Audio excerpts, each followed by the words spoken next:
you have to put in the price for understanding Isaiah. Isaiah predicts 30 events for the end time that are based on ancient events. Isaiah really is the prophet of the end time.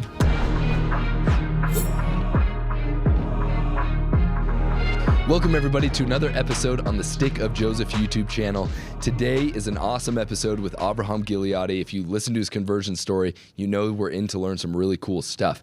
Before that, we're doing a live event December 5th here in Orem at 7 p.m. We're gonna have many other creators there, some of your favorites. We have Greg Mattson, we're gonna have Andrea, Dave, Mike, Colton Miller. All those in favor. All those in favor, Cade and Baylor, and I think a couple other people that are just not in my head right now. It's going to be such a fun night. We're celebrating the release of a new book called The Doctrines and the Mysteries by Caleb Williams, also known as Library of Godwin. He picked 48 awesome restoration documents that are kind of obscure that you've never read before and created art that goes with them, unique art that has amazing symbolism. We're going to be celebrating that and much more. So we hope to be able to see you there. Also, this is my first time holding a physical copy of the Lost Gems of Genesis because we were deployed. Look how cool it looks. You need to get yourself a copy. Link in the description. See you there December 5th. Tickets are limited, so if you really want to go, I'd get them now. Let's get to the video. Welcome, ladies and gentlemen, to the Stick of Joseph YouTube channel. Today we have in the studio a man in which was referred to by the great Hugh Nibley. Hugh Nibley was a great. He said that Dr. Gileadi is the only LDS scholar I know of who is thoroughly competent to teach the words of Isaiah. And we're grateful that Dr. Gileadi has descended to our level of intelligence to come instruct us today. I know he's an extremely humble man, so he wouldn't have said any of that, what I just said. To kind of set this up, we've had some conversations before this. I'm just going to read something from 3rd Nephi. This is 3rd Nephi 20. And this will kind of set the stage for what we're going to be talking about today. This is when Christ is obviously in the Americas. He's teaching people, and he is reading from the words of Isaiah. And when he's done reading from the words of Isaiah in verses, Jack, you actually have it on your... Yeah, it's actually thing. Isaiah, or it's 3rd Nephi 23. Okay, 3rd Nephi 23. And Jackson, you want to hit it? Yeah. It says, "Now behold, I say unto you that ye had ought to search these things. Yea, a commandment I give unto you, that ye search these things diligently. For great is the words of Isaiah." And then he goes on to say this. "For surely he spake as touching all things concerning my people, which are the house of Israel. Therefore it needs be that he must speak also to the Gentiles. And all things that he spake," and this is the subject that we're talking about, "have been and shall be, even according to the words which he spake." And so Avraham Gileadi's contention, along with Christ here, is that Isaiah's prophecies, yes, they apply to his day, and he's talking about his day, but they also apply to the way things shall be, and maybe an eternal round of patterns that exist in human nature, generally speaking, right? And so, Avraham, we're excited to have you here and just take us down this road. All right, yes, Hebrew mindset is cyclical, right? History is cyclical and repeats itself over and over, but that's a very Jewish approach. And Ecclesiastes 1:9 says, "That which has been shall be. There's nothing new under the sun." The thing which happened, something to the fact that what has happened before is going to happen again. Yeah. And that's what I also learned in rabbinic school, that Isaiah applies to his own day or near that time and to the end time. And I asked the rabbi, how do you know that? He said, it's a tradition among us. But he had no proof. But I found the proof later on in my literary studies of analyzing the book of Isaiah. I found it in literary structures and many other, discoveries in the book of Isaiah over time. That's awesome. We're excited to get into that. For those who hadn't seen, there is an episode previous where we talk about Avraham's conversion story, which is amazing. It starts in World War II, Holland, then he goes to New Zealand and is a Catholic altar boy, then he becomes a rock and roll star, gives up the rock and roll career, moves to Israel, reads the Book of Mormon, then becomes Jewish. Grows a beard down till his belly button. Like, it's a crazy conversion story. Listen to that. It'll kind of give you an idea of where Avraham's coming from. And then just before we get into it right now, if you're interested in learning more about Isaiah, there's a digital summit being put on by the Isaiah Institute, which is Avraham's nonprofit. It's called The Words of Isaiah, an End Time Rod of Iron, and it's on November 8th. So go to isaiahinstitute.com. You can register for that, and it'd be a good opportunity to learn more about Isaiah as Christ teaches us in 3rd Nephi. So, Avraham, how do you know this? Why is it that you believe that Isaiah, believe what Jesus is saying right here, that Isaiah really speaks of things that have been and will be? Well, it's a challenge. That commandment is a deliberate challenge that we should follow. And until you do, you don't really know what's going on with Isaiah. Mm-hmm. You cannot. So you have to put in the price for understanding Isaiah.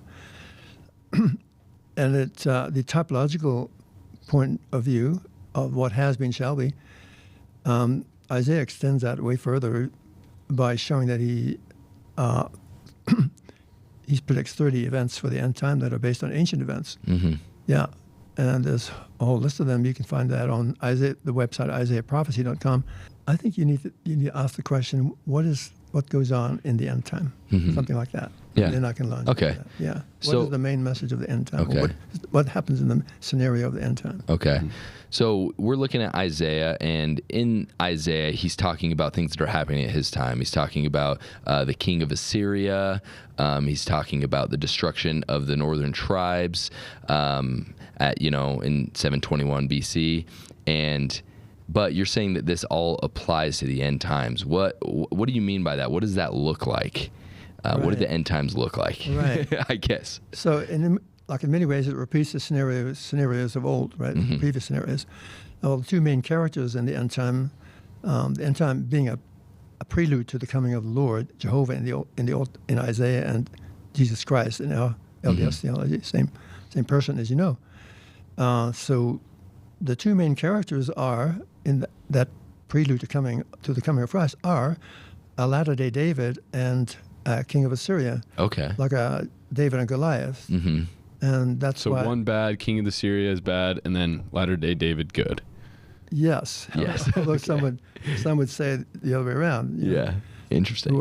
Whoever side you're on, basically. Whatever side you're on, yeah. Right. It's always two sides. The end-time king of Assyria is this world figure who heads an Assyrian alliance of nations mm-hmm. against God's people and basically commits genocide on a worldwide scale.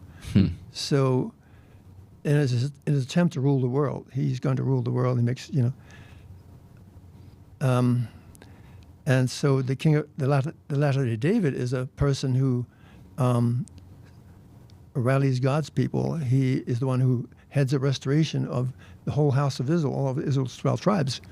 And so there's this constant antagonism or antithesis between the two figures. And the way Isaiah shows that is by applying an alias or a code name or a metaphor for each individual that is the same. Mm-hmm. Like the word ensign we discussed the other day. It applies. It's a person. It's a servant on the one hand who prepares the way, like John the Baptist before the coming of the Lord, and then you have the ensign that rallies an alliance of wicked nations. That's the king of Assyria. Mm-hmm. And you have the latter-day David depicted as the Lord's right hand and hand of deliverance, and you have the king of Assyria depicted as the hand of punishment mm-hmm. that punishes the wicked of God's people. Do we have, can we get into Isaiah and maybe read a couple verses that talk about this king of Assyria first off and kind of lay the floor of what we should be looking at? Translation. I got your translation right here. Chapter 10. Chapter 10. Mm-hmm. Okay, so we got Isaiah 10 pulled up right here on Isaiah Explained, where they have your translation that you did along with the Masoretic text. So what verses are we getting into? Hail the Assyrian. Okay, right here, 5. Hail the Assyrian, the rod of my anger. He is a staff, my wrath in their hand. Keep reading. I will commission him against a godless nation, appoint him over the people, deserving of my vengeance, to pillage for plunder, to spoliate for spoil, to tread underfoot like mud in the streets. Nevertheless, it shall not seem so to him. This shall not be what he has in mind. His purpose shall be to annihilate and to exterminate nations, not a few. He will say, are not my commanders kings, one and all? Huh. Interesting. So I'm noticing that there are some variants from the traditional King James Version. Since doing this this retranslation of Isaiah from the Masoretic text, have people contested this translation, or are they appreciative that it's more accurate? Yeah, there's quite a few comments on it from scholars. Mm-hmm. Yeah. I haven't heard anything negative about it. In fact, the other way around. Yeah. That's good. That's awesome. So what I'm seeing from here is that this Assyrian, this leader, is going to be like the king of a godless nation. No, he Against a godless nation. Yes, the godless nation being God's people at that time Okay. in a wicked state. So God's people that have become godless. Yes, Interesting. materialistic and godless and idolatrous. Mm-hmm. Yeah, maybe not by their own estimation, but by God's estimation. Yeah. And then so what it seems like is he's going to be appointed over them, and he is not necessarily trying to destroy them, but he's trying to destroy all the other nations, and in so doing it destroys that nation as well. Once there's this division in God's people of those who repent and those who do not repent and who harden their hearts, as Nephi says in 1 Nephi 14. That's part of the great and marvelous work, that things come to a head when the Lord brings forth more truth and records and so forth. Then there's a division among people, and then a lot of God's people, like in Joseph Smith's day, end up fighting against Zion. Okay. And that is how you end up with a godless nation. But meanwhile, the elect of God, those who repent, have been taken out at that point. At that point, Until called out, in the wilderness. So you think that a precursor for, I guess, the last days to start to accelerate is these new texts coming forth? Yeah, the new texts are a big part of it. And I think that is why the Lord commands us to search the words of Isaiah, not just read or study them, so that when we become familiar with what Isaiah is really saying, which is like a whole new revelation, then we'll not be surprised by those other texts that come forth. Yeah. Other records that Nephi said, there were those who saw, as Nephi did, the end from the beginning, and they've been sealed up to come forth in their purity at some point at the Lord's convenience. And one of the main ones is, of course, the large base of Nephi, where Jesus explained everything to the Nephites, and we have never had that yet. That's been hidden up. Do you think there are other writings outside of that that is talked about in the Book of Mormon canon, but like other writings maybe in the Middle East that will come up or be translated? Because it says in Moses, he will send righteousness out of heaven, and that is one of the servants' names. In fact, Isaiah in chapter 41, verse 1, I think. Righteousness will come from the east, and he being the angel from the east. Yeah. But yes, righteousness will come down from heaven, and truth out of the earth, and they will flood the earth as with a flood. So those records are going to be very convincing, especially to those who already know Isaiah. Okay. So they'll be of the same genre of type of material. Okay. So those who know the Lord and know Isaiah or know other scriptures really well, it'll resonate with them. With others, it'll not. They'll seem so alien because they've never heard that kind of thing before. Yeah. That is why Isaiah is a deliberate challenge. If we take it on, then we'll learn so much more, and we'll be able to recognize the truths in the other records in relation to Isaiah. Isaiah is already the kind of the connector of all the scriptures. But when these truths come forward, these higher truths, they will harmonize, expect, with the higher truths of Isaiah. Yeah. And Isaiah is profound. Those words are great. Jesus says so. Isaiah is always quoted in the context of an end-time scenario. If you notice, Jacob and Nephi and Jesus, whenever they speak about the end time, they go to Isaiah to say things. Yeah. That means you have to figure out what Isaiah is saying. You're not just saying it for fun. Well, what is he saying? Well, he's saying this, that, and the other, and that is the restoration of the house of Israel. Yeah. Of the entire house of Israel, 12 tribes. Okay. Before his coming. Yeah. Yeah. So right here we have then a description of who this king of Assyria is and kind of what he's going to do. He's going to become the ruler of this godless nation.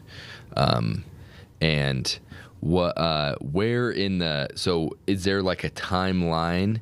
Like where in the line of Isaiah's end time prophecies does this fall? Is this at the beginning or? Yes, it's near the beginning because the counterfeits always come first, and he's being a false god, trying to make himself a god of this world. Can you read on? Yeah. I have something. Yes. It says in verse, was it starting verse 10? I'm not sure. I have something. So he talks about It's conquest. yeah, as I could do this again to pagan states whose statutes exceed those of Jerusalem and Samaria, shall I not do to Jerusalem and its images even as I did to Samaria and its idols? But when the Lord has fully accomplished his work in Mount Zion and in Jerusalem, he will punish the king of Assyria for his notorious boasting and infamous conceit. Because he said, I have done it by my own ability and shrewdness, for I am ingenious. I have done away with the borders of nations. I have ravaged their reserves. I have vastly reduced the inhabitants.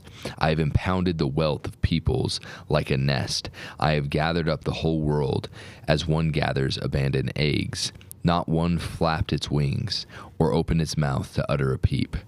Shall an axe exalt itself above the one who hews with it, or a saw vaunt itself over him who handles it, as though the rod wieldeth him who lifts it up, as though the staff held up the one who is not made of wood? Right. So there you have the Lord characterizing him as an axe and a saw, a power of destruction, or power of chaos. And he's boasting there, I, 7 times I. So showing that he's the ultimate egotist, Yeah. And yeah, but he does indeed conquer the world. Yeah. So is this guy already in power somewhere? Because I'm just trying to think like, what Without who matches trying the to get description? political, you know what I mean? What do you think? Well, I think you'll know him when he comes along. How? We'll know him by comparing him with what Isaiah is saying. That's how you know it, and that's how you know who the latter-day David is and why there needs to be a latter-day David when you understand Isaiah's theology. Okay. Yeah. So real quick, so we have this guy who's really into himself. Because it's saying here, like the Lord is saying, shall an axe exalt himself. Is it implying that somehow the Lord is using this person for evil, for this wickedness? That's exactly what it's saying. It's the instrument of God's punishment for it. Once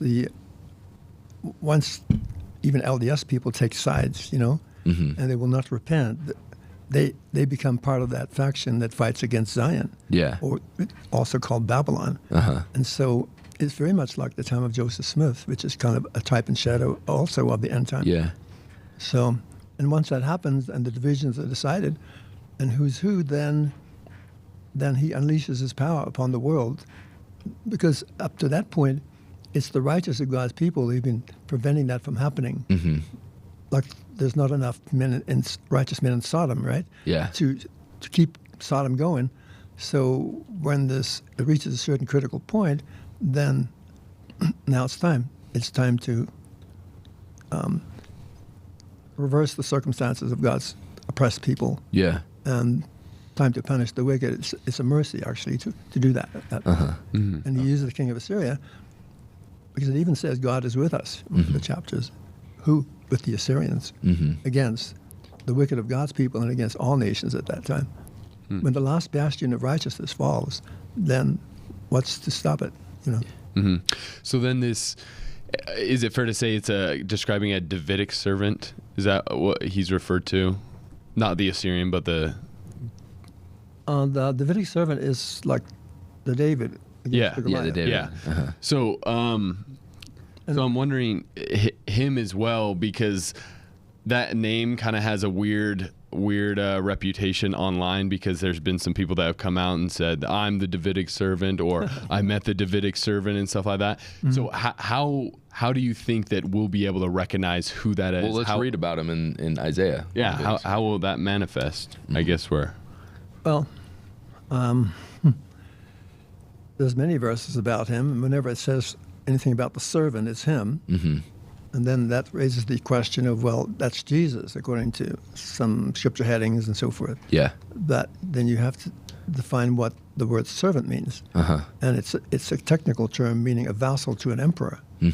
And so is the word son. And those two words, servant and son, define a vassal relationship to an emperor. And that's the theology Moses adopted from ancient Near Eastern, well, it probably existed before that, from ancient Near Eastern emperor-vassal covenants and the terms of their treaties or covenants. And basically, that is that if a vassal king keeps the law of the emperor and the people of the vassal king keep the law of the vassal king, then the emperor is under obligation to protect both the vassal king and the vassal king's people from a mortal threat. So that's the theology that Moses adopted. That's the theology of the Davidic covenant, the covenant God made with King David and his heirs. But there are many of us who are also descendants of David through sacred lineages. And so in the end time, there are many who, with whom God makes that covenant, the Davidic covenant, who become saviors of the house of Israel, people who are still in a lost and fallen state, and deliver them out of from destruction. They have the ability to do that when the Lord translates them, these saviors on Mount Zion. Okay. So, 12,000 of each of the 12 tribes. But they're really Ephraimites. Yeah. That's the Ephraimite role is to be a savior to his brethren. So the Davidic king is kind of like Joseph Smith. People say that he said that they take away from the mission. Like in some people's mind, they take away from the mission of Christ. What he does, the things that he does. But did Joseph Smith take away from the mission of Jesus Christ, or from, of the importance of Jesus? Of course not.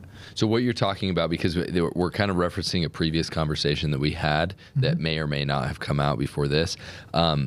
So you're talking about how there are famous verses, right? For example, Isaiah 53. Let's read Isaiah 53 that are talking, and these are known as the.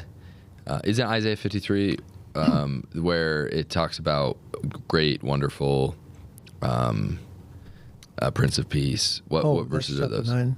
That's chapter 9. Okay, yeah. I'm crazy, but you read these verses in chapter 9. So it's chapter 9. 6, and these are used as like the verses to, and people are saying that these are Christ, right? For unto us a child is born, a son appointed, who will shoulder the burden of government. He will be called Wonderful Counselor, One Mighty in Valor, a Father forever, a Prince of Peace. It's called Wonderful Counselor. It's a couplet. There's 4 couplets there in Hebrew. Wonderful Counselor, One Mighty in Valor, a Father forever, a Prince of Peace. Okay. Yes, and you know what, the King James translation puts things in capital letters. And it says right here, yeah. So it says called Wonderful Counselor, the Mighty God, which doesn't show up in there. It's El Gibor, and El can be just a hero. Yeah. It can just be a hero. Okay. Yeah. In the context, that is correct. So the main thing is it's the son language. It's where King Hezekiah, who's a type of the end time servant,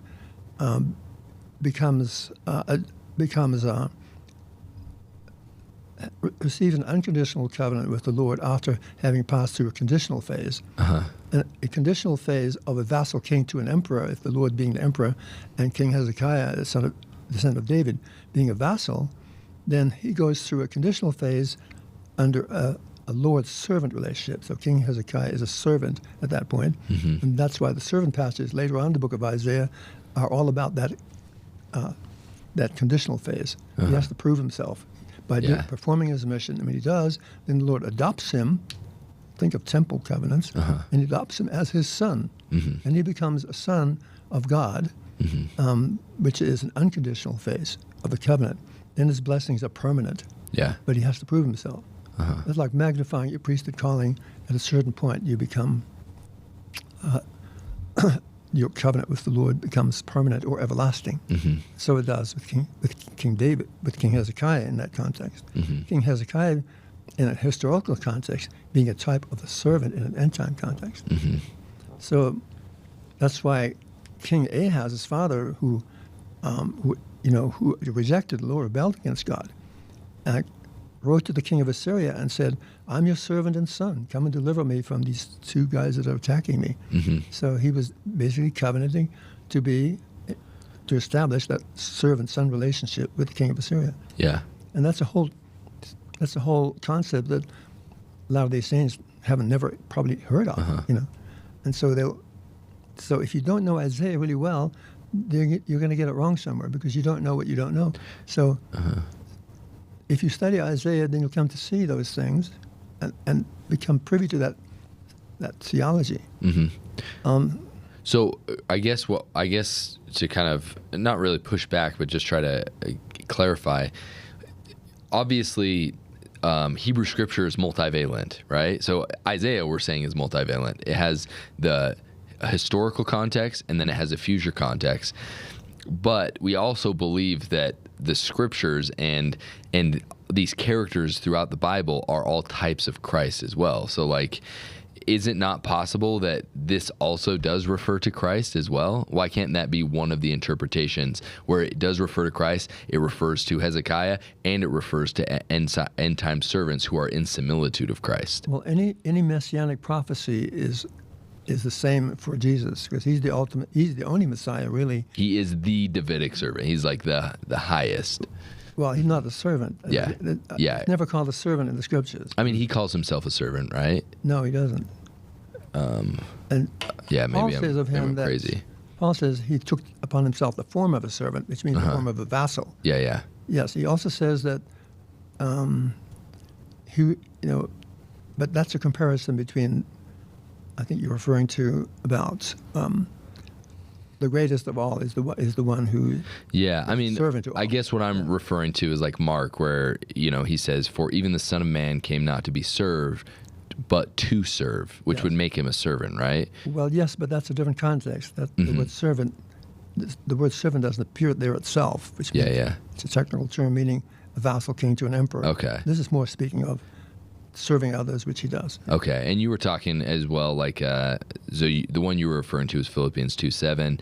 Though he was in the form of God, did not count equality with God a thing to be grasped, but emptied himself by taking the form of a servant. That's what you're referring to. Yes, that's correct. Okay, cool.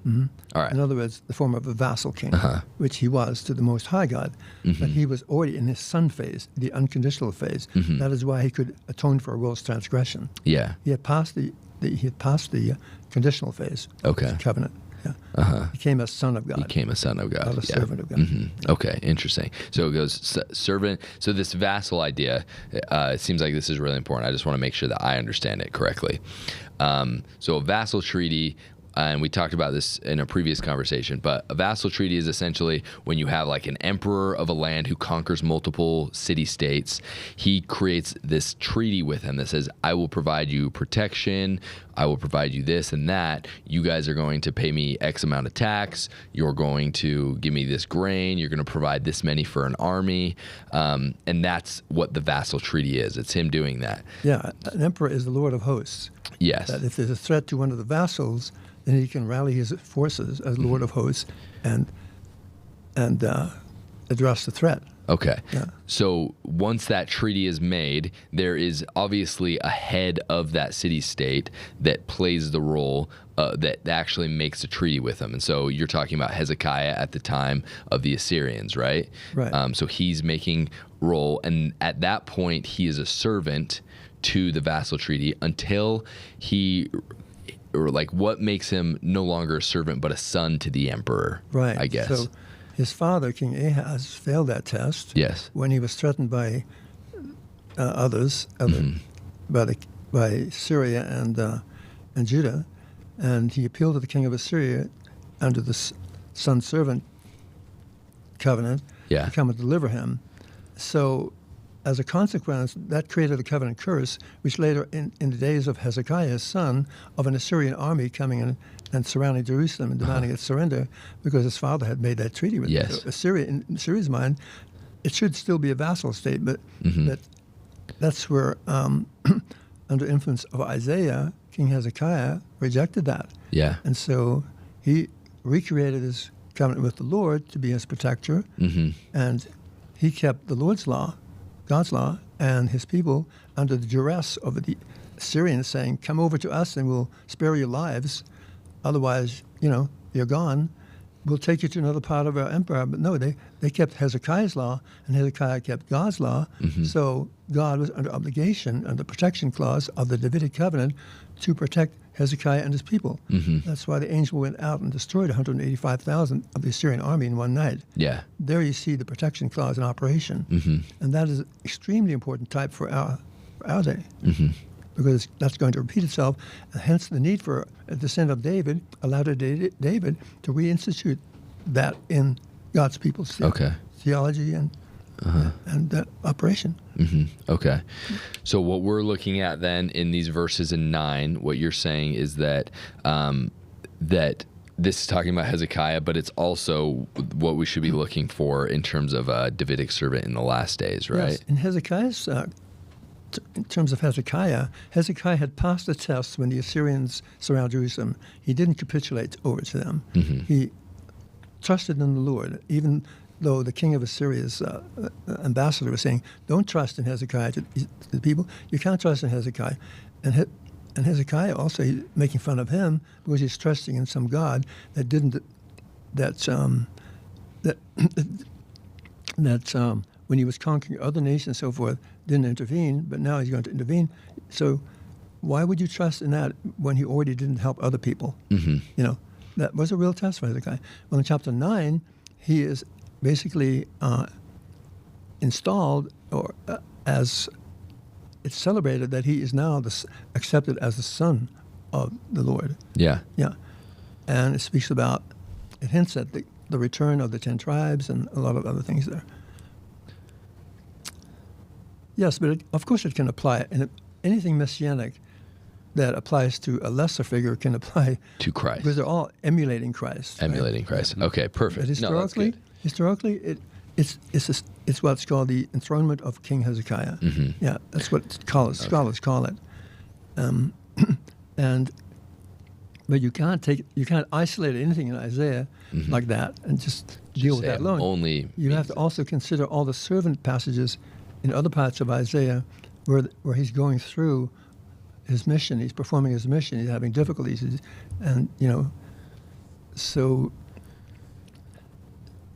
in an end time context, that means that when he finally begins to accomplish this, proving loyal to the Lord under all conditions, then he goes through the Son ceremony, or the Son ceremony, where he's literally the Son of God now. Well, now on that point, the Lamanites in the Book of Mormon adopted that very paradigm for their empire. You had King Laman, or whoever was the ruler, the son of Laman, but he had his city-states as an emperor.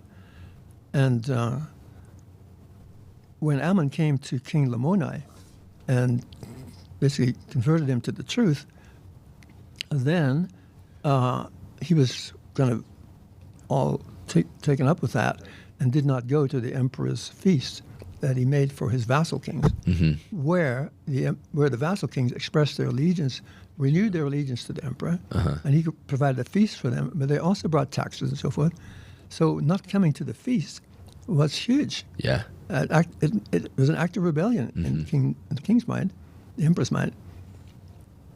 But King Lamoni himself was not even a Lamanite.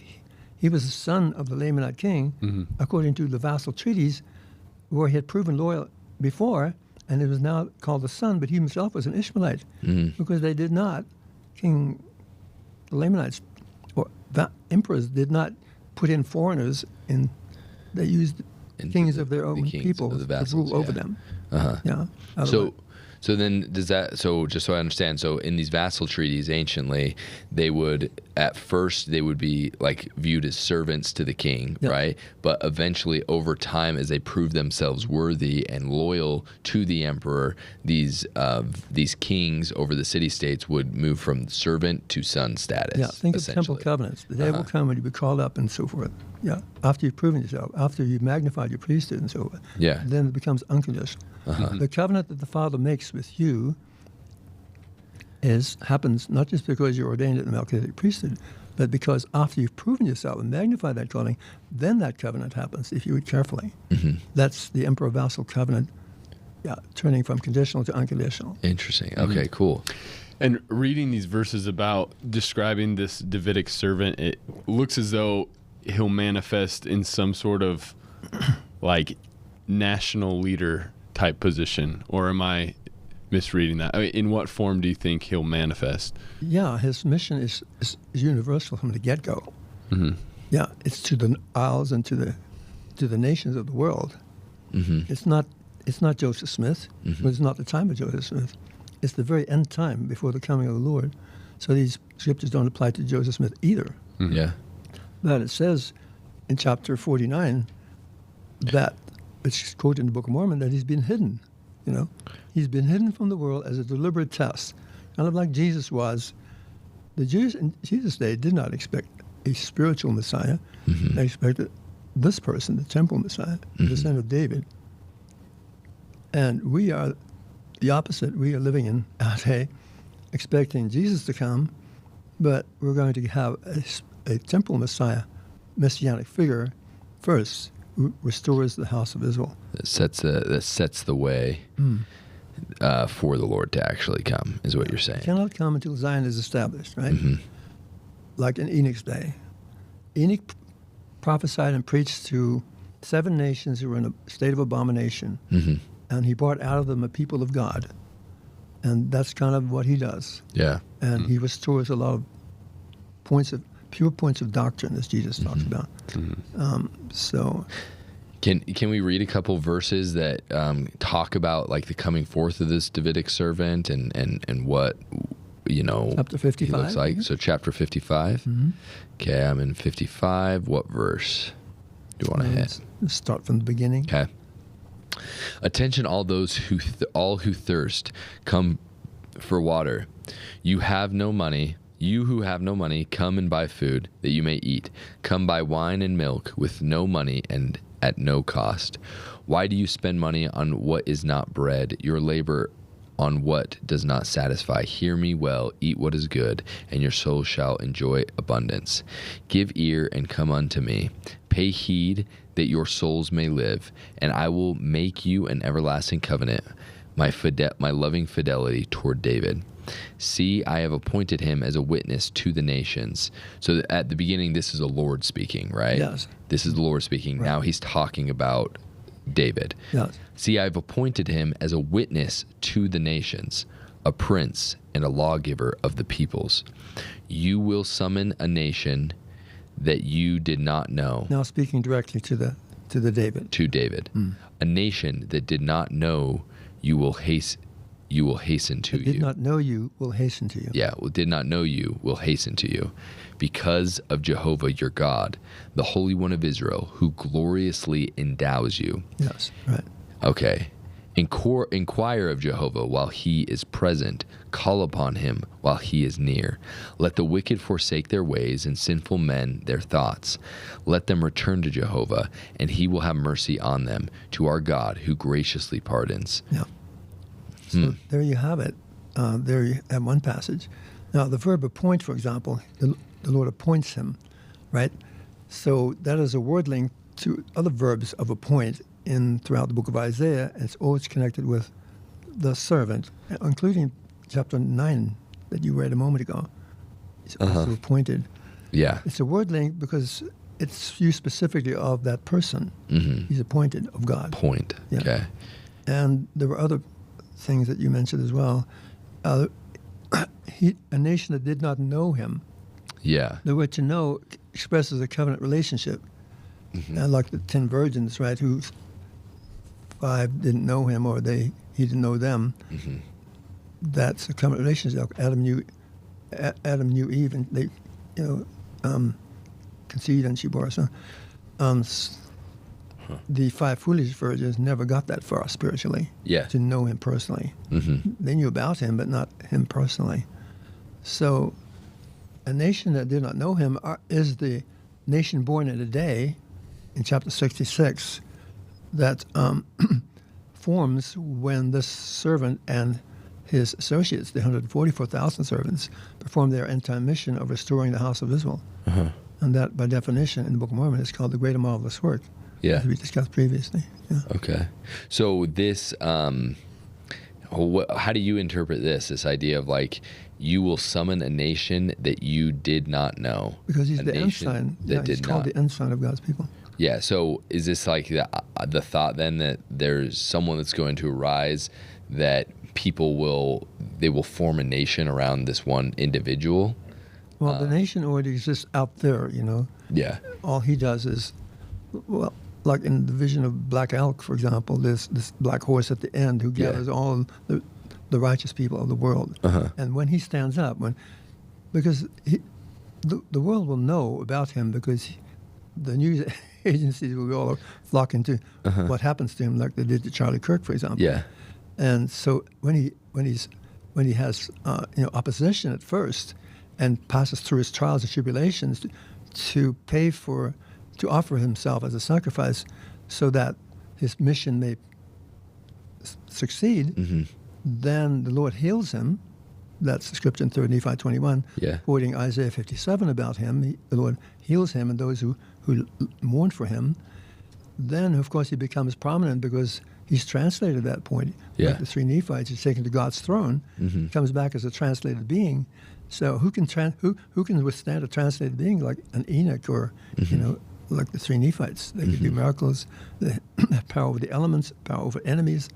And I was also taught that in rabbinic school, that he will then have power over his enemies, those who previously opposed him, to put them down. Now, I don't know where it says that in Isaiah, but that's what rabbinic school teaches that. Yeah.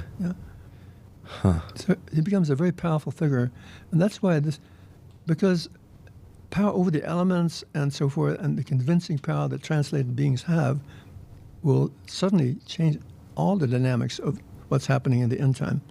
And people in a lost and fallen state who are being subjected to oppression and to forced to idol worship and a tyrant like the king of Assyria, or in bondage in some way, or in prison for the wrong, for being accused falsely. That's when these people are released, and everything changes and reverses. The whole circumstance of God's people reverses that time, and that's the redemption of God's people, Israel. Most LDS are not thinking of the Jews out there and the 10 lost tribes and Lamanites in that context. Yeah. Oh, these people, we know they exist. No, we have a mission to perform for those people. Yeah. As the birthright tribe of Ephraim. That's what our conference is all about on the 8th of November.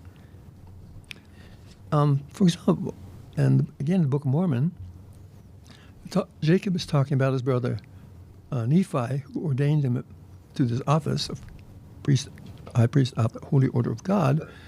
And he says, unto whom, speaking of Nephi, unto whom you look as a king and a protector, and on whom you depend for safety. Well, what do you mean? Well, because Nephi was their vassal king. Yeah. And he had to answer for the disloyalties to God of his people. Yeah. He paid the price for that. And when the Nephites went from having kings like King Messiah in King Messiah's day, when his sons didn't want to be kings anymore. And judges. Yeah, they went to judges. But what did it say?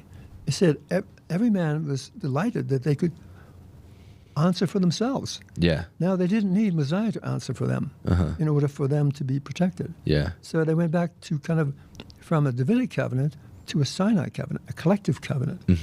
Yeah.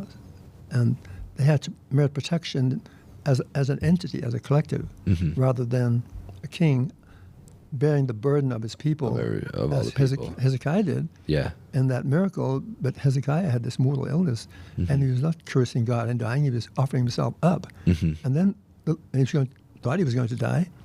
And then the Lord said, enough, you've paid the price. Now read Isaiah 53. Read Isaiah 53. Isaiah 53, just from the beginning? This is about Christ. At the beginning?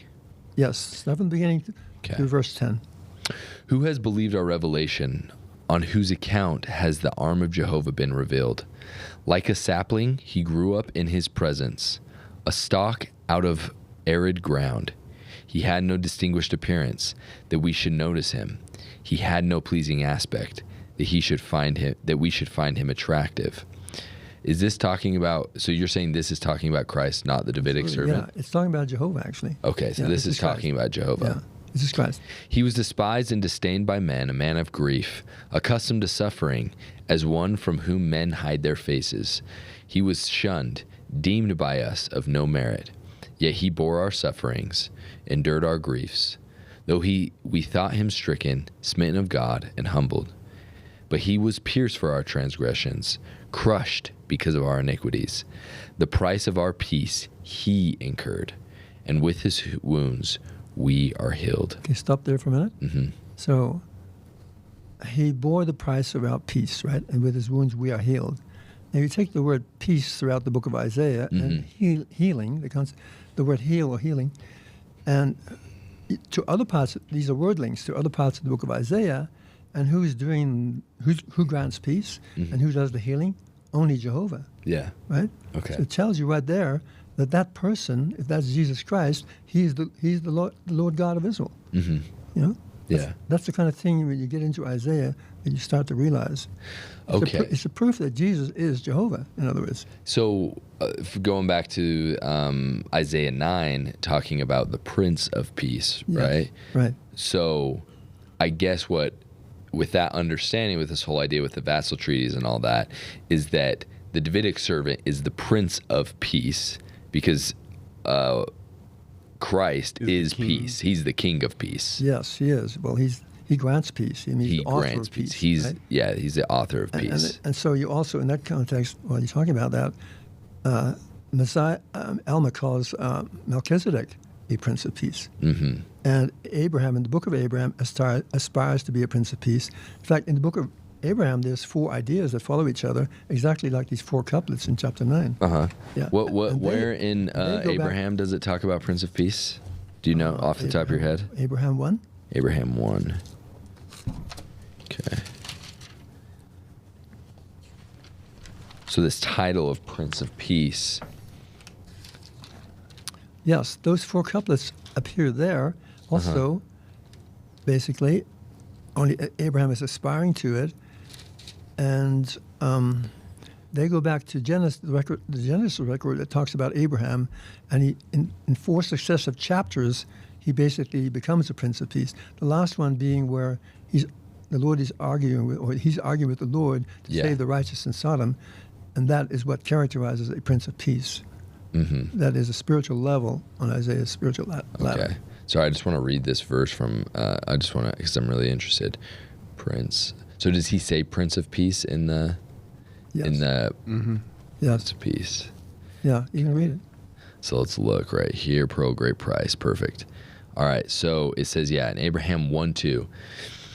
Here, so you can show this. Abraham saw that it was needful for me to obtain another place of residence. Yes, so because they were trying to kill him. And finding there was great happiness and peace and rest for me, I sought for the blessings of the Father and the right whereunto the fathers, and the right whereunto I should be ordained to administer the same, having been myself a follower of righteousness, desiring also to be one who possessed great knowledge, and to be a greater follower of righteousness. More valiant. One mighty in valor. Yes. Yeah. And to possess a greater knowledge, and to be a father of many nations, a prince of forever, peace. In Isaiah 9. Okay. And desiring to receive instructions and to keep the commandments of God, I became a rightful heir, a high priest, holding the right belonging to the fathers. Okay, so this is really interesting. So right here, he's wanting to possess greater knowledge. He's wanting to become a prince of peace. And so that goes along with this idea that a prince of peace is one of the vassals to Jesus. Yes. And Jesus is the emperor. To the Father, actually. Right, or to the Father, right? Mm-hmm. So then who's... At that point. Yeah. At that point in Abraham's day. Well, there are 4 ideas there that follow 4 chapters or 5, but the same 4 things in Genesis as well. Yeah. Where he intercedes for Lot. It says, the Lord, when he destroyed Sodom, he remembered Abraham and took Lot out of the midst of the overthrow of Sodom. So Lot and his family were delivered for Abraham's sake, he being Lot's vassal king, so to speak, and Lot being his nephew, his brother's son, subject in a theological relationship with Abraham. That's why Lot. Yeah, let me go, if you don't mind, to the Book of Mormon again. Yeah. Very similar. I guess we can go into the Book of Mormon. I mean, on the Stick of Joseph YouTube channel. I guess we can. I guess we can. All right, so the sons of Messiah. Did we talk about them a little bit yesterday? Yeah. Yeah. The sons of Messiah wanted to, make amends, and one of the things they did for what they had done in the past was to go to the Lamanites. But which finally Messiah gave permission. So, in other words, they kept Messiah's law, their father's law. And Messiah, at that point, when he felt ready, kept God's law. He was also, I believe, a high priest of the order of God, or something equivalent. Well, they went. And while Ammon was having all of that success with King Lamoni, his brother Aaron and his other brothers were in prison, and they were suffering hunger and thirst and mocking and humiliation, and basically paying the price. Everything has a price. That anything good has a price. They were paying the price for Ammon's success in this kind of thinking of the Davidic covenant. And so, and then when the person that's the brother of the one that Ammon had killed with the sword, he only killed one guy with the sword and the rest with a sling, and cut off arms and so on, lifted his sword to smite Ammon to death, because Ammon was basically unconscious, having a near-death experience, along with the queen, right? And so he was vulnerable, and this man lifted up his sword to kill him, and he fell dead. The guy himself fell dead. And it says, and thus we see that Ammon could not be killed, because the protection clause of the Emperor-Vassal Covenant with Messiah, his father, prevented that from happening. God was under obligation to do his part when they did their part. Yeah. And so the guy fell dead. Then you go to the sons of Helaman. Now it says that their mothers knew something, right? Well, what did their mothers know? No. They knew the covenant they had emperor's made. Covenant, with the vassal king's covenant with the emperor, and how that worked. Yeah. That the emperor was under duty To protect. and the emperor was, first they had a servant-lord relationship. When the covenant became unconditional, they had a son-father relationship. All right, so that's why they call Helaman their father, meaning a proxy savior, a technical term. And he called them his sons. Yes, it says because they're very young. But it's almost like there's two levels in which you can interpret all of these scriptures. Yeah. One is the superficial level, but then you get deeper into the theology. There's all this theology going on. Because everything works with covenants with God. Yeah. So, yes. But it says that they performed every word of command with exactness and stricture, meaning they kept Helaman's law. And that's why 2,000 of them, nobody died. They could not be killed. Neither same as the sons of Messiah. They could not be killed.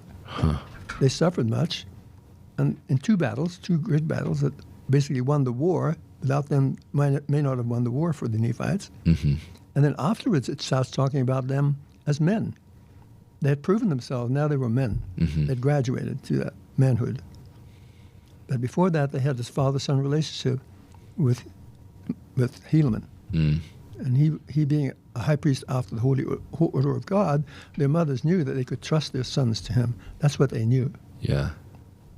That he would provide that protection. And it would be From divinely God. protected. Yeah.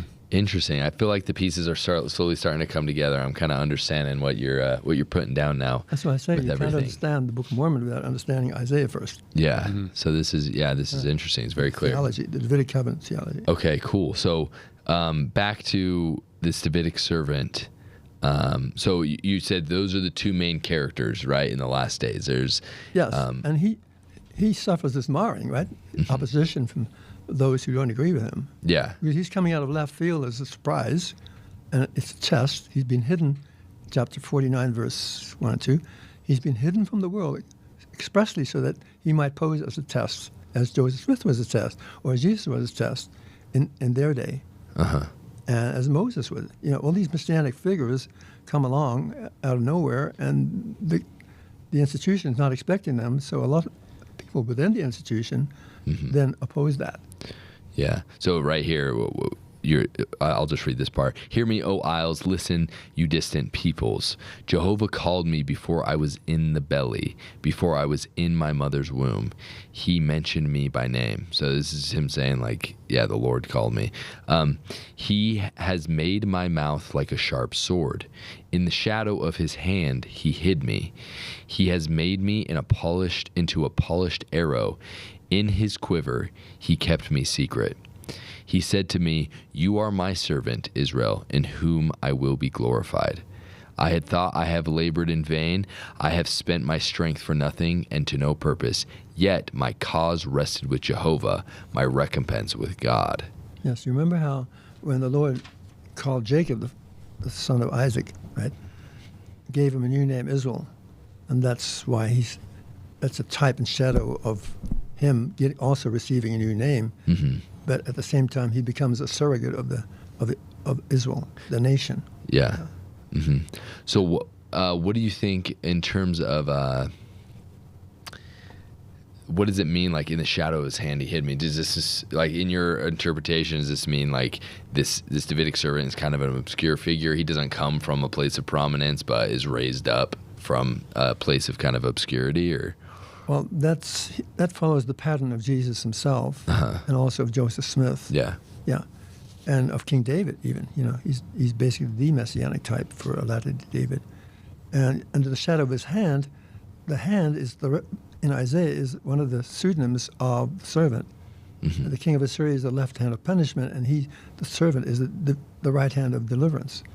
Yeah. So in other words, there's a prophecy within a prophecy going on in the book of Isaiah. What you read on the surface is just for superficially minded people. Mm-hmm. They think they understand some things, but only about 10% of the message of Isaiah is what you read on the surface. Yeah. So if you think of the Lord hand and follow the metaphor or the alias of the word hand throughout the book of Isaiah, you see that it's creating basically a prophecy about what the servant's mission is in life and what the king of Assyria is doing as well. He's the left hand of punishment. Yeah. So you've got these two hands, and each is doing his thing. Mm-hmm. You've got two ensigns. One is, so in chapter 49, verse 22, would you read that? Yeah.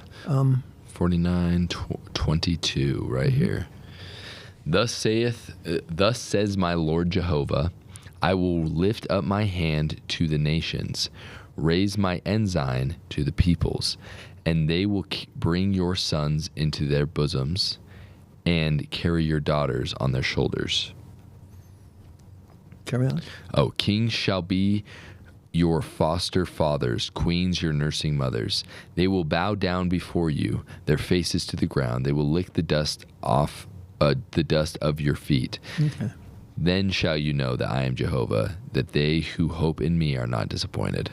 Okay, well, that verse 23 is actually talking about two different groups of people, and Jacob in the Book of Mormon differentiates that. When he explains that verse, he's talking on the one hand of those saviors on Mount Zion, basically, who gather God's people in time of destruction in their arms and upon their shoulders.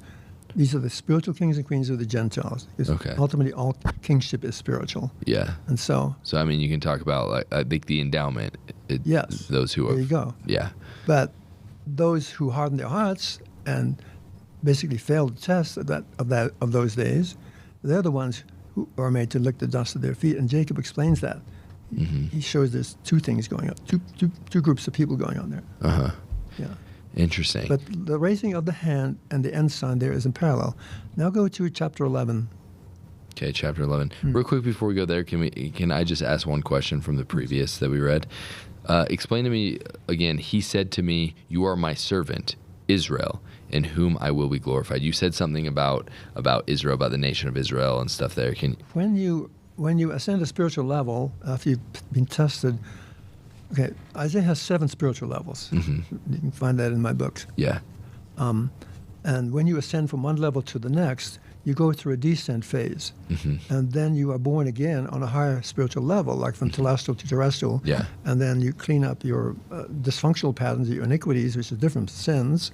Then you ascend, you go through a deeper descent, Yeah. and so forth, until eventually you become a translated being. Isaiah identifies us on the seraph level, seraphim. So where were we going with that? I was just asking about Israel. You are my servant Israel, because you said something about how then you the receive a King new of name. David will Yes. be. As you ascend each level, you were given a new name, like in the temple, right? Yeah. And so, and a new commission as well, because now you're going to perform on a higher spiritual level, as God's servant and eventually become a son, and so forth, going up the spiritual ladder. And of course, Jesus descended below all in order to ascend to his Father's son. So that's what the servant going through his ordeal, and also the 144,000, they're shamed by the people. They are humiliated, and they're excluded, Isaiah says in chapter 66. They go through their descents in order to ascend to a translated level and gain power over the elements in order to bring God's people of the 10 tribes and Nephites and Jews out of the destruction to Zion, to lands of inheritance. Okay, cool. That's basically the picture. So the idea, you are my servant Israel's just it's like the name. It's like the new name. The new name. It's symbolic here because it harks back to Jacob receiving the new name Israel after he had to wrestle with the Lord. Remember that? Okay, perfect. Genesis. All right, chapter 11. Yes. Okay, now I'm in chapter verse? 11. Start in 1. A shoot will spring up from the stock of Jesse, and a branch from its graft bear fruit. Okay, you can stop there for a minute. Yes. Right. So there's a threefold process there. A shoot will spring up. Is it section 77, the Doctrine and Covenants? Oh, and that's 113, isn't it? What is the rod spoken of in the first verse of the 11th chapter of Isaiah that should come of the stem of Jesse?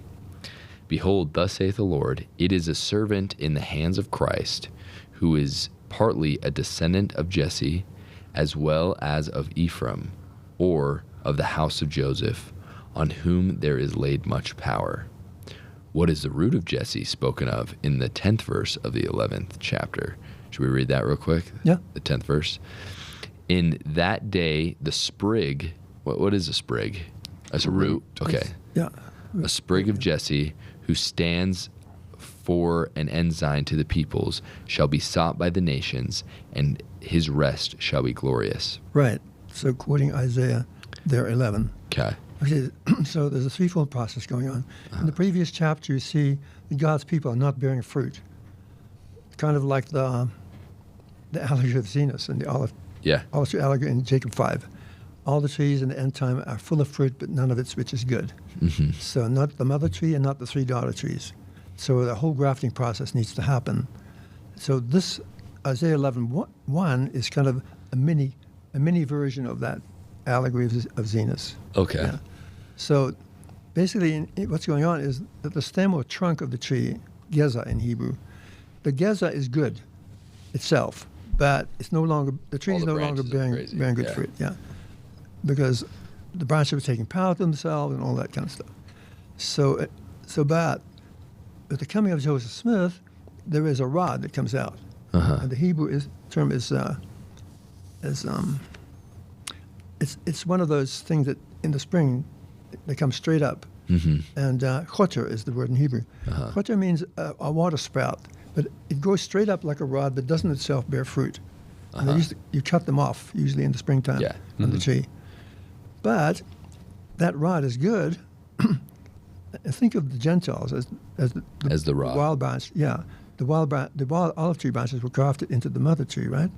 Right. So it is here. This rod represents a wild shoot or a Gentile type of. Now, what each of these, there's three individuals. What each of these things represent are three individuals, and those individuals also represent the people, the collective, whom they represent. Okay, who are affiliated with them. So the trunk is good. Then in the spring, this rod comes up, but it's not going to bear fruit. So what do we do with it? If the rest of the tree is basically failing, you keep it, and when it gets strong enough, you lop off the top. Yeah. That is the destruction of the wicked, those who harden their hearts, but remains are the righteous, and you graft into them a shoot or a sprig Okay. or a root. It's all the same word in Hebrew. What's the word? Shorish. Okay, so you graft that in, and that saves the day because that's going to take hold, and it's a natural branch. It's grafted in, and it itself goes into the new tree that bears good fruit. So that's the scenario with the coming of Joseph Smith in his day and the coming of the latter-day David. Okay.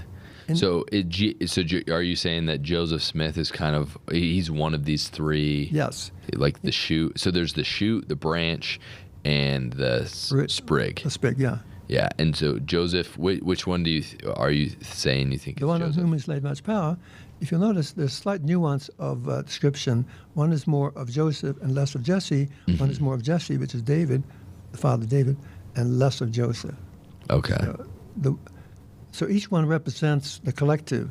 The collective that Jesus represents as the trunk of the tree is really the Christianity or God's people in general. Yeah. Who are no longer bearing fruit. So something has to happen. The Lord intervenes with the shoot, but it itself doesn't bear fruit either in the end. So there comes a day of judgment. We cut it off, and then the servant comes along, who's a natural shoot or a natural graft, and when he takes hold and so forth, then the tree bears fruit again. Huh. Yeah, because each one represents the collective, Yeah, the collective. And the shoot represents the house of Israel, the Jews, 10 tribes, and the Lamanites of today. They're going to grow into this amazing tree. Yeah. Yeah. Interesting. Interesting. Okay. What? I don't really know where to go from here. Yeah. 11. Verse 2. Okay, yeah. The Spirit of Jehovah will rest upon him, the Spirit of wisdom and of understanding, the Spirit of counsel and of valor, the Spirit of knowledge and the fear of Jehovah. His intuition will be guided by the fear of Jehovah. He will not judge by what he sees, nor establish proof by what his ears hear. He will judge the poor with righteousness, and with equity arbitrate for the lowly in the land. He will smite the earth with the rod of his mouth, and with the breath of his lips slay the wicked. Righteousness will be as a band about his wrist, or about his waist. Faithfulness a girdle round his loins. Then shall the wolf dwell, which is temple language right there. We symbolically wear those sort of things. Then shall the wolf dwell among lambs, and the leopard lie down with the young goats. Calves and young lions will feed together, and a youngster will lead them to pasture. That's a millennial sequence right there. When he comes along and finishes his work, the earth changes to millennial glory. Yeah. Terrestrial glory. But So where does this? So I guess I just kind of want to understand, like, as you're talking about, the one thing I don't understand is Isaiah, right? It's 66 chapters, but as we're reading about the different characters and the calling and stuff, it's jumping all around. Why is it not linear? It doesn't seem like Isaiah is linear. Yeah. So how do you make sense of that? Because where are we on the timeline of the end days? Yeah, of the 30 things that you said, how many of them Well, do you think sometimes it'll push ahead and tell you what the end result is, like it just did then. Then it goes back to somewhere near the beginning and tells you, some backstory there. But Isaiah is also accommodating many layers of literary structures, and so he has. It seems choppy, Yeah. But once you get into that and you figure those things out, then it doesn't. You begin to see that and make your own connections that way. So right here, it's talking. So like at the beginning, it's talking about the beginning. A shoot's going to spring up, and then the verses that we just read are like the very end result of that. Yes. And then it's going to jump back to the middle part or near the beginning, and yes. And that's kind of how it goes. So you have to. Verses 10 through. Which verse did you end up on? I just ended on verse 6. So I'll finish these up until we get to 10. Okay. When a cow and a bear browse. Their young will rest together. And the lion will eat straw like the ox. A suckling infant will play near the otter's den, and the toddler reach his hand over the viper's nest. There shall be no harm or injury done throughout my holy mountain. For the earth shall be filled with the knowledge of Jehovah, as the oceans are overspread with waters. In that day the sprig of Jesse, who stands for an ensign to the peoples, shall be sought by the nations, and his rest shall be glorious. In that day my Lord will again raise his hand to reclaim the remnant of his people, who shall be left out of Assyria, Egypt, Pathros, Cush, Elam, Shinar, Hamath, and the islands of the sea. He will raise the ensign to the nations and assemble the exiled of Israel. He will gather the scattered of Judah from the four directions of the earth. Ephraim's jealousy shall pass away, and the hostile ones of Judah be cut off. Ephraim will not envy Judah, nor Judah resent Ephraim, but they will swoop on the Philistine flank toward the west, and together plunder those to the east, and they will take Edom and Moab at hand's reach, and the Ammonites will obey them. Jehovah will dry up the tongue of the Egyptian sea by his mighty wind. He will extend his hand over the river and smite it into 7 streams to provide a way on foot. And there shall be a pathway out of Assyria for the remnant of his people who shall be left, as there was for Israel when it came from the land of Egypt. That's the end. Holy cow, okay. End time Exodus out of Babylon.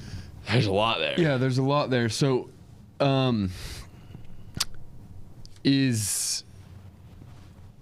just trying to understand this, but because I'm thinking about it in like real life things that are happening today, and when I read, but they will swoop on the Philistine flank toward the west, like Philistines are the Palestinians. It's the same word in Hebrew, by the way. Yeah, Really? that's what we're. Yeah, so is that the West Bank that it's talking about? Like, Well, it's much bigger than that. It's much these smaller nations. No, it's much bigger than that. But sometimes they're like offshoot interpretations that that kind of are similar. Yeah, that could apply. But no, this is a much bigger scenario than just the Jews over in Israel dealing with the Palestinians and the Gazans and so. Yeah. So do you think what's happening right now over there is fulfilling some of these Isaiah prophecies and It's all whatnot? part of it, but it's not yet the end time scenario that Isaiah. We're not there yet. Hasn't started yet. It's all happening within a 7-year period, but it basically starts when the servant comes along, and he hasn't come along yet. Yeah. So then of those 30 happenings of the end times that is laid out in Isaiah, you still think we're on number 0 because the first event to happen is the servant coming, or? Well, actually, the servant doesn't come until there is something wrong. You know, like in the Exodus, the 10 Exodus pattern in the Book of Mormon, there's a condition. A condition is created that's going to demand the Lord intervening some way, and so that's set up both in Jeremiah 23 and Ezekiel 34, and in the way that Nephi quotes Isaiah in 2 Nephi 21. And that is, there is a problem. And then the servant, but in that context, the Lord raises up a servant. Okay. So I'm looking here at the 30 things, right? So and you can show this, Brando, on IsaiahProphecy.com, Isaiah's sequence of end time events. So preface, what has shall be. So we talked about that today. The apostasy of God's people, the Babylonian captivity, bondage, a covenant curse. Where I'm not seeing on here where. Are these sequential or? Yeah, well, more or less. They're not actually pure sequential, but I've put them in a more or less sequential order, but some of them are happening simultaneously. Okay. Interesting. So the apostasy of God's people,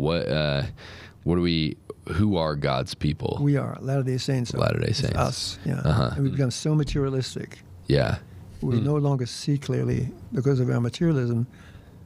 idolatry basically is what it is, and it blinds it blinds one's eyes. Yeah, we fall asleep. Yeah, well, you don't see clearly anymore of what the Scripture is actually saying. Like I said, there seems to be two ways you can read Scriptures, almost built in on purpose. It's always amazed me. It's a veil. A very superficial level, and it all seems just really good. But then once you get deeper into the mysteries, as Alma says, a man can know the greater portion is the mystery, and you can know them in full, he says. And if you don't know the other, if you don't know the mystery and stay with the lesser portion, he said you'll be taken captive by the devil. It's not going to be enough when this time comes. So in other words, there's a superficial level. People take it to the Scriptures, and that kind of goes along with what Jacob says. They think they know themselves. They think they got it all figured out, and they haven't. And then there's the deeper levels, and they are a deliberate challenge, because the Lord wants us to go further up the spiritual ladder, not stay in this Jacob Israel level, or even the Zion Jerusalem level, the celestial or terrestrial. He wants us to go on a celestial level, and then beyond that, for the Ephraimite saviors on Mount Zion, a level of seraphim or translated level to do their job. Interesting. Yeah. Yeah. So, because Jackson and I were talking about this the other day, just how the Book of Mormon, as is Isaiah, and we talked about this a little bit yesterday, it follows the same pattern of Isaiah. It's telling about things that have been, but so that we can see of things that shall be, right? Yes. And the Book of Mormon is very clear on what leads to the destruction of the people. Yeah. There's secret combinations. Yes. The people become prideful. They become violent.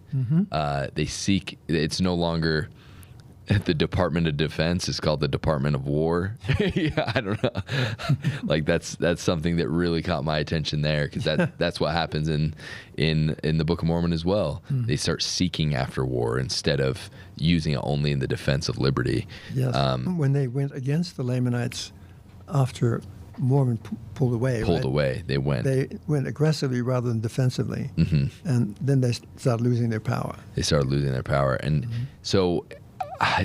But I feel like so many Latter-day Saints, and I myself, I put myself in the same category. Like, I think we're asleep and we're not seeing things clearly. And so this idea that the first thing is the apostasy of God's people, I think that, I just want to make sure that I'm not a part of that, and but I do know that I need to repent myself. Yes. Because all of us are in a state of apostasy to some level or another. Yes. Right? Yes, exactly. And so I hope all of us listening, we wake up to the fact that the Book of Mormon's laying things out for us that we need to pay attention to, and so we should take it seriously. What the Scriptures actually say, and not just assume things. Now read it for what. There's so many precepts of men or the misinterpretations of Isaiah and other Scriptures. We really need to pay attention to what the prophets are actually saying. Isaiah really is the prophet of the end time. Yeah. He's got it all spelled out. We are still under condemnation for taking the Book of Mormon lightly. We've never come out from condemnation for that.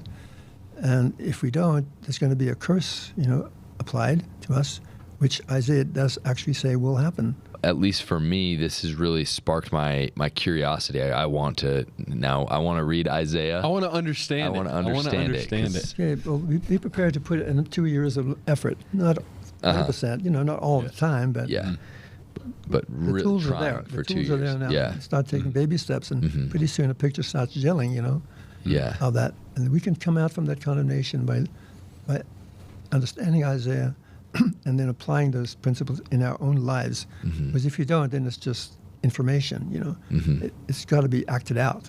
Yeah. And you've got to go through your descent phase and be tested of the Lord in order to ascend to a higher spiritual level. There are 7 spiritual levels that are in Isaiah. Yeah. So, this is probably a good place, because here's the thing is you have 30 hours. One of your lectures is like 30 hours going through Isaiah. Analyzing Isaiah. No fluff, no personal interpretation. Yeah, just going straight through it. So that's what's crazy. We could go on this forever, but I think, at least for me, and I hope for everybody else watching, this has given you a taste and an interest. We've learned about the two main characters of the book of Isaiah. Right. We've learned a little bit about them. I think we have a lot more to learn, but I think this is a great place to end, and to point people who are interested in learning more to the IsaiahInstitute.com, and specifically your guys' event that you're doing on November 8th. I'm going to be tuning in because I'm interested in learning more. And we're also giving away a lot of free stuff for those who register. And so Okay. $25, something. Perfect. To pay for a lot of things that we have to do. Okay, that's awesome. And all that goes to keeping the Isaiah Institute going, because it is a nonprofit. You know about that in your organization. Yeah, it's very difficult. And we appreciate everyone who has helped out. You know, the reason we were able to have Avraham out here is because you guys have donated, and we were able to fly him out here from Washington. And we're grateful that you're able to come out. And so we appreciate it. We'll give you the last word. If there's anything else, any message you want to give all the Latter-day Saints watching, we'll give it to you, and then we'll close out. Right. So part of this conference is going to be about the mission of the Ephraimites, the Ephraimite Gentiles we're called, and the spiritual kings and queens of the Gentiles, just us. And we have to fulfill that. Jesus cannot come until Zion is established, and it's not established among Latter-day Saints, but among the house of Israel. When you read the scriptures carefully, in other words, when the Jews and the 10 tribes and the Lamanites of today come into the gospel and renew their covenant with the Lord, then at that time is when Zion is established, and it's established among them in the Old and New Jerusalems. And just like Jesus could not come to Enoch's city until Enoch had established, and his people had established Zion, and he could come to them. So the second coming is about Jesus coming to an end-time Zion, and then locating those people in lands of inheritance, millennial lands of inheritance. And when that Zion then starts to get established, then the Zion below meets the Zion from above, coming down, they become one Zion people. What a beautiful scenario that is, how what a glorious thing to look forward to, but there's always a price to pay. So you're going to have to decide as an Ephraimite either to be a savior on Mount Zion and perform that Ephraimite mission, the birthright mission of Ephraim, or to be a salt that was left to savor. Those are basically the two choices we have anymore. We've been given so much, and if we don't measure up, we're going to go the other direction. So, but this whole plan just continues to amaze me, and how he, through all of the operations of these events, how he's using his Latter-day people and servants through all of these events to lift them to higher spiritual levels so that they can get to where he is, on that exalted spiritual level. And how beautiful is that? So it's just kind of, creating the optimum, basically, conditions for many people to personally ascend the spiritual ladder. Yeah. It's just his graciousness, his kindness is so beautiful to me. Yeah. That's awesome. Yeah, I think a big key to being a part of that consciously is heeding the Savior's command to search the things of Isaiah, and to know what that means. Yeah, to know what that means. Make those connections and use word searches, word searches and connecting up the dots. But we have the tools. They're on their website, and they're free, and the books. So they're there. Perfect. Awesome. Thank you, Avraham. Go ahead, turn off YouTube right now, not before clicking the link into the description of Isaiah Explained, so you can further your understanding of what Isaiah is trying to tell us. And until next time, stay curious and hungry.